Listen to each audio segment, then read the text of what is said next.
Hello, so I'm a bit late to the party here. Between traveling and potty training and just all the things that usually are going on in my house, I haven't had time to sit down and make this video. And also for the first couple of days, I wasn't entirely sure how I was going to make the challenge work for me. I'll get to that in just a second. But here is my setup for One Book July 2015. So let's dive right in. I'm using my Giglio Giramondo in the Apaca Purple. I've been using this since I got it in May, still loving it. And so let's just go ahead and dive right in. I've just got a Tim Holtz charm right there on the front.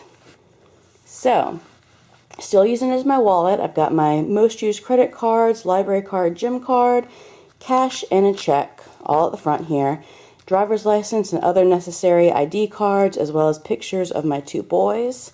I'm not going to go through there. There's just other store cards in there, and insurance cards, and other rewards cards. It's one of the Midori credit card holders, but I just didn't turn cards around in the middle, so I'm not going to show you that. Diving right into my books, I've got on the front of my monthly insert one of the iPhone sticky notes from Walmart that I keep my running grocery list on. And then I have just some sticky notes that are from the Target dollar spot where I keep little notes to myself, things that need doing, just little reminders. And my month on 2 pages is the monthly diary from Ray Blake's My Life All in One Place. As I said in my previous video, I had some printer malfunction, and so the colors that you're going to see in here are not the colors that will come on the actual template, on the actual document from Ray Blake. I've got, instead of a red, I've got this weird lime green, and instead of gray, it's light blue. There's this extra light blue band here. But this is just where I do all of my forward planning. I've got both years in there. I do a little bit of decorating with some washi and with a Traveler's Factory sticker that I received from someone.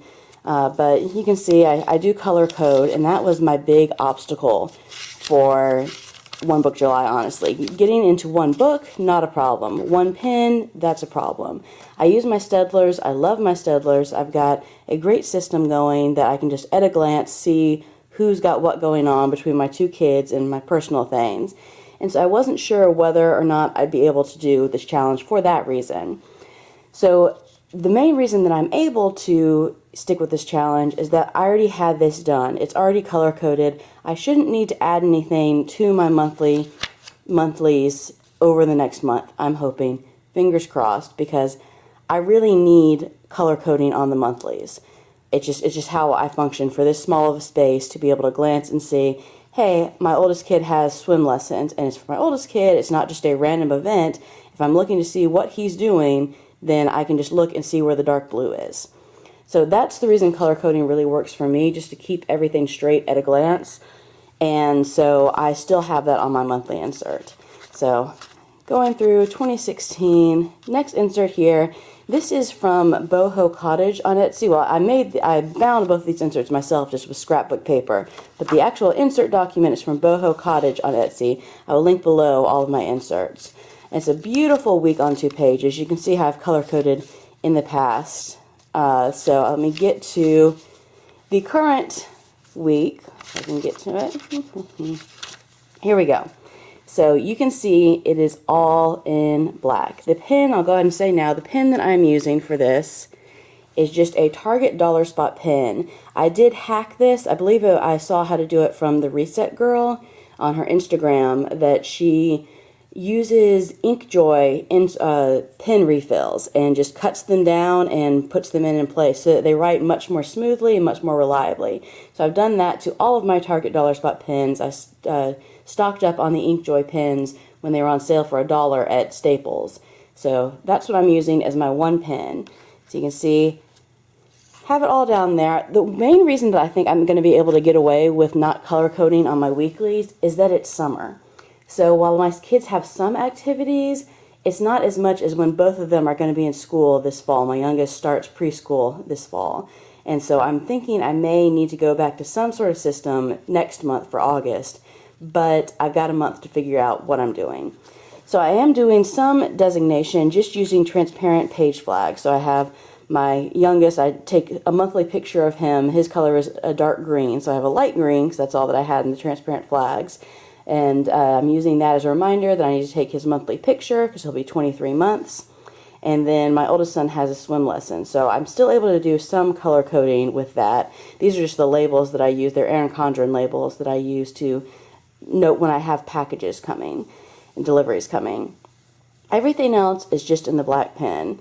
A lot of these things would already be in black, and one of the other reasons I feel like I can do away with color coding is now that my youngest is potty trained, I'm doing a lot less laundry because I'm not washing the diapers every other day anymore. So now the only laundry, I can just write out laundry instead of doing diaper laundry, diaper laundry, diaper laundry, diaper laundry. That was light blue, so I could look at a glance and see what laundry I had to do. So I'm hoping this will work. We'll see how it goes. The last week I had already planned it on the 28th. And so I was using all of my colors still. So that's my plan. We'll see how it goes. So moving on, I've got just a picture of my son ollie clipped to the back. Here is where I do my meal planning. I just have one of the Target Dollar Spots lips pads with the days of the week. And so I haven't finished meal planning yet, but I've got the first half of the week planned out. And that's just clipped onto a folder I got from Annika Hanby. This is part of my Geek Dory, but I put it in here for now. I'm waiting on another folder from her that's going to replace this one in here, because I'm waiting for my Geek Dory to still be repaired. That should come this week. That was one of the stickies on there. So in here I mostly just have stickers and other things to add in, like when I have coffee, different labels that I sometimes use. In the backs here, I just have different list pads, mostly from the Target Dollar Spot. I think this one was from Michael's in the dollar section. Just a pretty butterfly. I do have stuck on, I use it kind of as a dashboard because I have some more imminent to-dos stuck here, but they're also more long-term, so they're not in my to-do like long-term list that I have elsewhere, but they are not necessarily something I'm going to need that given day. I also have just another sticky note that I'm keeping. I keep track of the words that my youngest says, the words that he has, just to see how he's doing, how his vocabulary is. And so this is just when I'm out, if he says a new word, I can mark it down here and then check off when I've added it to my running list. Here I just have threaded onto the elastic some transparent page flags. So that just goes right on there. And then I got this idea from Carrie Harling, using a Project Life card. This is actually one that was already bifolded, and sticking inside some Post-its. So this way they don't get messed up, and they don't, because especially these paper ones tend to get bent a lot more. So that is stuck in there, as well as some little list pad notes, again from the Traveler's Factory that I was sent, and then a couple of Project Life cards that I made from scrapbook paper. One of them is a smaller size because I was just using the residual. So I have clipped on here, I used the tutorial from Robin Lott to make a pin loop, and so I've got that clipped on there and nothing on the back. Next I have my single field notes that I've stuck in here. This had been in my Chic Sparrow Maverick pocket size, but I stuck it in here to be true to One Book July, and so this is my monthly challenge. So I've got my Lister's Got a List is going on here. This is yesterday's, and I've just stuck onto the bottom all of my prompts because I don't stick them on until the day of, so I just ollie clipped that on there. And since there's so much space in a regular between where the field notes size would be, it doesn't stick out or bulk up anything. So I have that in the first half. All of my Listers Got a List, and then most of the way through, in order to use the extra pages, because they're only 31 days and there are 48 pages in this field notes. This field notes is the Two Rivers edition, by the way. I am doing just select days from the Life Capture Journaling Prompts series. So I went through the list and did 15 that I thought looked interesting, and that's what I'll use for the remaining 15 pages. Again, just using this pen to write it.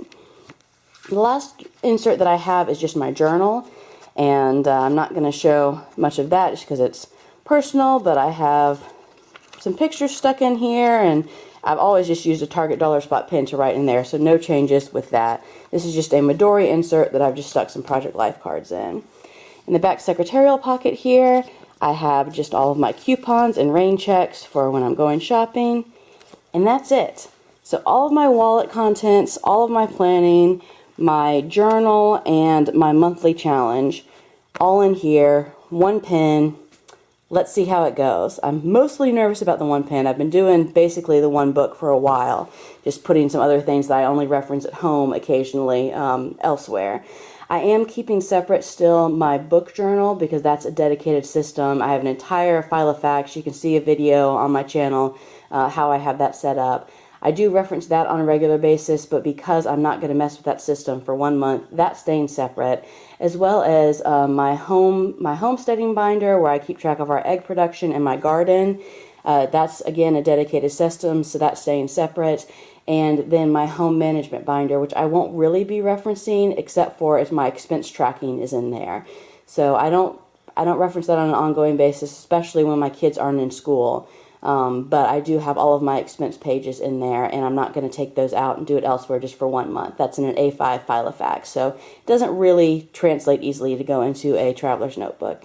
So I hope this was fun. I will be doing occasional check-ins in the midst of my other videos to show how I've got things, how I'm doing not color coding, how it's working for me. Would love to hear other suggestions from color coders doing the challenge. And I asked on the Traveler's Notebook Facebook group and got some great suggestions.